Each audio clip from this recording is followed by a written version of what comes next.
So hello guys, welcome to Sagar academy. अब हम लोग करने वाले हैं हमारा last topic of this chapter, that is your conservation of momentum. अच्छा, इस चैप्टर में या इस टॉपिक में अगर आपने थ्योरी समझ ली तो आपको न्यूमेरिकल सेट करने में और फॉर्मूला समझने में कोई प्रॉब्लम नहीं होगी। ये बिल्कुल कहानी टाइप की है, मैं आपको समझाऊंगा। अच्छा, हम लोगों ने मोमेंटम देख लिया था। मोमेंटम क्या था आपका? P is equals to mv, यानी product of mass and velocity. यहाँ पे मैंने लिखा हुआ है डेफिनेशन, मैं आपको समझाता हूँ। व्हेन टू और more than two bodies act upon one another, their total momentum remains constant or conserved provided no external force are acting on it। क्या मतलब हुआ इसका? ये कहने का मतलब है कि मोमेंटम जो है वो कभी ख़त्म नहीं होता और ना ही कभी हम उसे बना सकते। It always remains constant. इस बात को आप ऐसे समझिए कि momentum can nether be created nor be destroyed. अगर एक बॉडी मोमेंटम गेन कर रही है तो एट द सेम टाइम एक बॉडी ऐसी भी होगी जो मोमेंटम लॉस कर रही होगी। अभी यहाँ पे कोलिजन वाला एग्जांपल्स आपको बेटर क्लैरिटी आएगी। चलिए, momentum is nether created never destroyed, ये मैंने अभी आपको समझाई। ठीक है, यहाँ पे मैंने एग्जांपल लिखा है, ये बुक आपकी एग्जांपल आपकी बुक का ही है। ठीक है, चलिए हम लोग देखते हैं क्या कह रहा है ये। सपोज टू बॉडीज, अब यहाँ पे मैंने दो बॉडीज कंसिडर किए, एक ट्रक है और एक कार है। In the same moving in the same direction, दोनों सेम डायरेक्शन में ही मूव कर रहे हैं बट विद डिफरेंट वेलोसिटीज, पर दोनों की वेलोसिटी क्या है? डिफरेंट है। Let the mass of the truck be m1, मैं ट्रक के मास को m1 कह रहा हूँ। ओके, ट्रक का जो मास है मैं उसे m1 लेट किया हूँ एंड इट्स वेलोसिटी भी u1, और ये जिस वेलोसिटी से मूव कर रहा है उस वेलोसिटी को ले लीजिए u1। ओके, इतनी बात समझ में?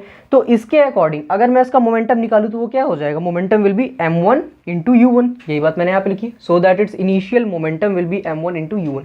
अच्छा, इनिशियल मोमेंटम क्यों लिखा है मैंने? देखिए यहाँ पे मैंने केस लिखा है, before collision, collision and after collision. तो ये जो बिफोर कोलिजन वाला केस है, उस समय की स्पीड को मैं इनिशियल स्पीड कह रहा हूँ। अकॉर्डिंगली जो मोमेंटम होगा वो आपका इनिशियल मोमेंटम हो जाएगा। ओके, चलिए तो अब हम लोग यहाँ से देखते हैं। Let the mass of the car be m2, जो कार है उसके मास को मैं m2 कह रहा हूँ एंड सिमिलरली इसका जो वेलोसिटी है उसे मैं u2 कह रहा हूँ। ओके, तो इसके अकॉर्डिंग इसका मोमेंटम कितना हो जाएगा? m2 into u2। ठीक है, so that it's initial momentum is m2 into u2। दस the total momentum of the truck and the car. जहाँ पे भी टोटल मोमेंटम की बात आती है, आप क्या करेंगे? आपके पास जो भी दोनों बॉडीज़ हैं, आप क्या करेंगे? उन दोनों के मोमेंटम को ऐड कर देंगे, जैसे मैंने यहाँ पे किया है m1 u1 plus m2 u2। तो यहाँ से आपको मिल जाएगा total momentum of the truck and the car before the collision. अब ये तो था कोलिजन के पहले वाला केस। अब मान लीजिए कि गाड़ी टकरा गई, ये देखिए यहाँ पे ट्रक है और ये कार है, कोलिजन हुआ। कोलिजन मतलब गाड़ियाँ आपस में लड़ गई। ठीक है, यहाँ से देखिए इसका आधा पार्ट गायब भी हो गया, लड़ गई गाड़ी। तो यहाँ पे मैंने दूसरा केस लिखा है फिर, suppose the truck and the car collide for short time t। Short time t के लिए कार और ट्रक का क्या हुआ? कोलिजन हुआ, मतलब दोनों आपस में टकराएं। Due to this the velocities will change. अच्छा, जब भी कार या मान लीजिए कोई दो बॉडीज आपस में टकराती हैं तो क्या टकराने के पहले जो स्पीड है, क्या टकराने के बाद भी वह रहती है? आपका जवाब होगा नहीं, बिल्कुल नहीं। तो बस ये वही सेम बात यहाँ पे लिखी हुई, वेलोसिटी यानी वही स्पीड हम कंसिडर कर रहे हैं, will change. Let the velocity of the truck be v1। अब जो ट्रक की वेलोसिटी अब जो है हम उसे क्या कह रहे हैं? v1। ओके, अब जो ट्रक की वेलोसिटी वो हाँ, मास नहीं चेंज होगा, मास वही रहेगा। ठीक है, ऐसा नहीं होगा कि टकराने के पहले मास जो है उसका कुछ और था और टकराने के बाद कुछ और हो जाएगा, तो ऐसा बिल्कुल नहीं होगा। मास अभी भी m1 है और इसका मास अभी भी आपका m2 ही है। ओके, तो इसकी वेलोसिटी टकराने के बाद v1 हो गई और इसकी वेलोसिटी टकराने के बाद v2 हो जाएगी। ओके, तो इसके अकॉर्डिंग देखा जाए तो इसका मोमेंटम कितना हो जाएगा? m1 v1, और इस वाले का मोमेंटम कितना हो जाएगा? m2 v2। तो अगर मैं आपसे कहूं कि what is the total momentum after the collision of the truck and the car, आप क्या कहेंगे?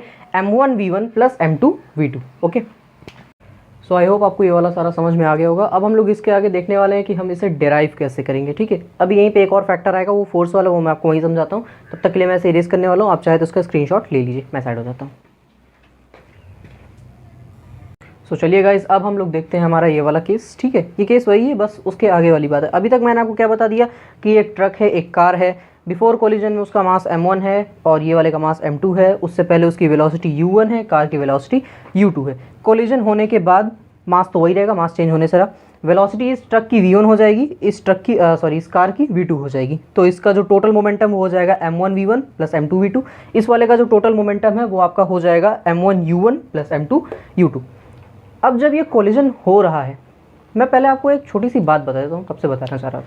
ये जो कंजर्वेशन ऑफ मोमेंटम है ना, इसमें आप न्यूटन के थर्ड लॉ को ध्यान में रखिएगा, जो क्या कहता है कि अगर एक बॉडी दूसरे पर फोर्स लगाएगी तो दूसरे वाली बॉडी भी पहले पे फोर्स लगाएगी। चलिए समझाते हैं कैसे। अब यहाँ पे ट्रक का कोलिजन हुआ, ठीक है, इस ट्रक ने लगाया इस पर कुछ फोर्स F1 और ये फोर्स इस डायरेक्शन में, तो ये फोर्स किस पे लग रहा है, कार पे लग रहा है। Obviously according to Newton third law of motion ये कार भी क्या करेगी, इस पर फोर्स लगाएगी, let that force be F2 in the opposite direction. और मैंने आपको बताया था अगर ऑपोजिट डायरेक्शन में हो तो निगेटिव साइन आ जाएगा, वो हम लोग न्यूमेरिकल में काफ़ी हेल्प करने वाला, तो आप याद रखिएगा यहाँ पे निगेटिव साइन होगा। यही बात मैंने यहाँ पर लिखी है, क्या है, suppose that during collision the truck exerts a force F1 in turn, ठीक है, मतलब जो ट्रक है वो फोर्स F1 एक्सर्ट कर रही है ऑन कार पर, in turn the car exerts a force F2 on the truck, तो बदले में कार भी क्या करेगी, it will exert force F2 on the truck. अब to calculate the momentum first we need to calculate the force, ठीक है, तो हम फोर्स कैसे कैलकुलेट कर लेते हैं, तो पहले तो हम कैलकुलेट कर लेते हैं फोर्स F1। चलिए इधर ही, अच्छा F1 कैलकुलेट करने के लिए फॉर्मूला क्या होता है, F is equals to ma। पहले तो हमें एक्सेलरेशन चाहिए होगा, तो एक्सेलरेशन हम कैसे कैलकुलेट कर सकते हैं, ये जो फोर्स F1 के लिए हम एक्सेलरेशन कैलकुलेट करेंगे वो a2 होगा। क्या बात करें, कैसे होगा, क्योंकि ये जो फोर्स लग रहा है, कार लगा रही है किस पे, सॉरी ट्रक लगा रही है किस पे, कार पर, तो पहले जो कार का इनिशियल वेलोसिटी था वो क्या था, u2 था, बाद में क्या हुआ, कार का फाइनल वेलोसिटी v2 हुआ। तो अब हम लोग यहाँ से देखते हैं, चलिए निकालता हूँ मैं। तो पहले यहाँ से मैं a2 कैलकुलेट करता हूँ, है ना, acceleration, acceleration on the second body, यही वाला होगा। तो चलिए, तो ये क्या हो जाएगा, v2 minus u2 divide by time t। कैसे टाइम t आ गया, मैंने बताया था they will collide for a very short time t, तो यहीं से आ गया आपका टाइम t। अकॉर्डिंगली यहाँ से आपका जो फोर्स F1 है वो क्या हो जाएगा, मास ऑफ M1, याद रखिएगा M1 इनटू में ये वाला, तो ये आपका कितना हो जाएगा, यहाँ से आ जाएगा आपका v2 minus u2 by T. अब ये वहीं से आया है आपका, ये 2 होगा, ओके, क्योंकि हम लोग सेकंड बॉडी पे कैलकुलेट कर रहे हैं, क्योंकि मास इसी का है, ओके। तो यहाँ से क्या आ जाएगा, v2 माइनस u2 बाई 2, तो यहाँ से आपको मिल गया फोर्स F1, ओके, एक चीज़ आपको मिल गई। दूसरी चीज़ मैं यहाँ से क्या निकाल लेता हूँ, अब मैं फोर्स F2 कैलकुलेट कर लूँ, बिल्कुल कर सकते हैं इसी तरह से। अच्छा F2 कैलकुलेट करना है तो उसके लिए एक्सेलरेशन a1 चाहिए होगा, क्यों, F2 क्या है, F2 इस डायरेक्शन में लग रहा है और किस पर लग रहा है, इस वाले ट्रक पर, और ट्रक का मास M1 है जिसकी इनिशियल वेलोसिटी u1 थी, आफ्टर कोलिजन वेलोसिटी क्या हो गई, v1, ओके। तो यहाँ से आपका a1 will be v1 minus u1 by time t, okay, इतनी बात समझ में आई। तो अकॉर्डिंग इसके F2 क्या हो जाएगा आपका, जो force F2 will be M1, yes, okay, it will be your M1 multiply by v1 minus u1 by T, okay. ये आ गया आपके पास फोर्स F1, सॉरी ये आ गया F2 एंड ये हो गया F1। अब मैंने कहा था कि न्यूटन थर्ड लॉ के हिसाब से if a body exerts force on the another body then that body will also exert force on the first body। इसके अकॉर्डिंग अगर ये इस पे फोर्स लगा रहा है तो ये भी इस पे फोर्स लगा रहा होगा, और ये ऑपोजिट डायरेक्शन में, ऑपोजिट डायरेक्शन मतलब नेगेटिव साइन। तो भाई अगर आपको इसको करना है, ठीक है, तो आपको पहले यहाँ पे एक स्टेटमेंट देनी होगी, by Newton's third law of motion, यहाँ पे क्या हो जाएगा, F1 will be equals to minus of F2।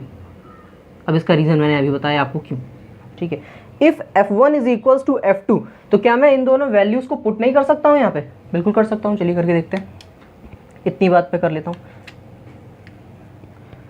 तो मैं F1 की वैल्यू पुट करने वाला हूँ, यहाँ पे हो जाएगा ये आपका M2 multiplied by V2 minus U2, इसे ब्रैकेट में कर लीजिएगा, divide by time t is equals to, minus का साइन यहाँ पे होगा क्योंकि इसके लिए, देन यहाँ पे आपका आ जाएगा M1 bracket V1 minus U1 divide by time t। यहाँ तक आपको समझ में आया। अब मैं क्या करूँगा, ये वाले t से ये वाले t को कैंसिल कर दूंगा, कर सकता हूँ, बिल्कुल कर सकता हूँ। अब मेरे पास बचा क्या, मेरे पास बचा M2 bracket U2 minus V2। मैं क्या करता हूँ, M को मल्टीप्लाई कर लेता हूँ, तो इस M2 को मैं V2 और U2 में मल्टीप्लाई करूँ, तो यहाँ से क्या आ जाएगा आपका M2 V2, okay, then minus M2 U2, this will be your U2, तो इसके अकॉर्डिंग यहाँ पर कितना हो जाएगा, अब ये माइनस का साइन है, ध्यान रखिएगा, माइनस M1 अंदर मल्टीप्लाई होगा तो हो जाएगा आपका minus M1 V1 and minus year plus, और यहाँ पे हो जाएगा M1 U1। ओके, अब मैं क्या करता हूँ, ये जो माइनस माइनस वाले ना इन सबको मुझे प्लस में कन्वर्ट करना होगा। तो मैं करता क्या हूँ, सिंपल मैं एक काम कर लेता हूँ, इसको चेंज कर लेता हूँ, मैं इस वाले को इस तरफ ले लूँगा और इस वाले को इस तरफ, मतलब सिंपल सा कहने का है कि फाइनल वेलोसिटी वाले को एक तरफ लेता हूँ और इनिशियल वेलोसिटी वाले को एक तरफ। तो इसे इधर ले लेते हैं, ये हमारा M2 V2, और इस वाले को इधर ले लीजिए, ये आपका हो जाएगा plus M1 V1, this will be equal to, इस वाले को यहीं पड़ा रहने दीजिए चुपचाप। अच्छा, हम इसे इधर ले लेते हैं पहले, तो ये कितना हो जाएगा आपका M2 U2 प्लस ये वाला आपका क्या हो जाएगा M1 U1। ये आ गया आपका required formula. By this you can say that the total momentum of the truck and the car before the collision is equals to after the collision. Simple सा क्या मतलब है भैया, टोटल मोमेंटम कंजर्व है, मोमेंटम वही है जो पहले था वही बाद में भी है, मोमेंटम में नो चेंज आया। अब अगर आप एग्जाम में लिखना चाहें तो यहाँ पे एक छोटा सा स्टेटमेंट लिख दीजिएगा कि total momentum before collision is equals to total momentum after collision. Exam में अगर आएगा तो आपको बिल्कुल ऐसे ही लिखना है। पहले आप क्या करेंगे, सपोज कर लीजिए आपके पास दो बॉडीज़ हैं, एक ट्रक है, कोई कार है, या कोई भी आप बॉडी ले लीजिए, तो ऑब्जेक्ट ही कह दीजिएगा कि एक बड़ा है, एक छोटा है, एक का मास ज़्यादा है, एक का मास थोड़ा कम है, या एक का मास M1 है, एक का M2 है, इनिशियल वेलोसिटी एक की U1 है, एक की U2 है, दोनों आपस में टकराए, मास तो सेम रहेगा, उसके बाद वेलोसिटी चेंज होकर के V1 और V2 हो जाएगी। बाय दिस हमने क्या किया, बिफोर कोलिजन वाले का मोमेंटम कैलकुलेट किया, कितना आ गया, तो total momentum M1 V1 yes M1 U1 plus M2 U2, and इस वाले का कितना आ जाएगा M1 V1 plus M2 U2 V2।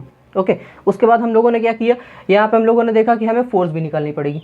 कैसे फोर्स क्यों निकालेंगे, क्योंकि दोनों जब बॉडी आपस में टकराई तो दोनों ने एक दूसरे पर फोर्स लगाया by Newton third law of motion, एक फोर्स दूसरे फोर्स के ऑपोजिट होगा, बिल्कुल ऑपोजिट डायरेक्शन में होता है, नेगेटिव साइन आएगा। अब हमें कैलकुलेट करनी थी यहाँ फोर्स का हमें फॉर्मूला पता है, F इज इक्वल्स टू हमें by Newton second law of motion.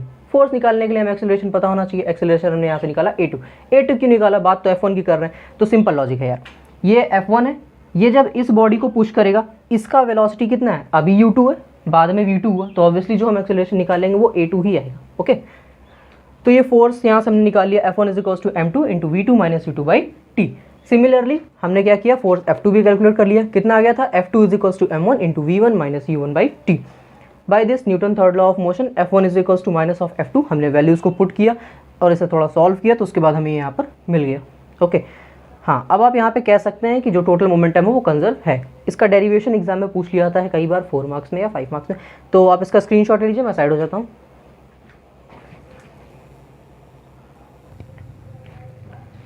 So I hope guys आप लोगों ने स्क्रीनशॉट ले लिया होगा।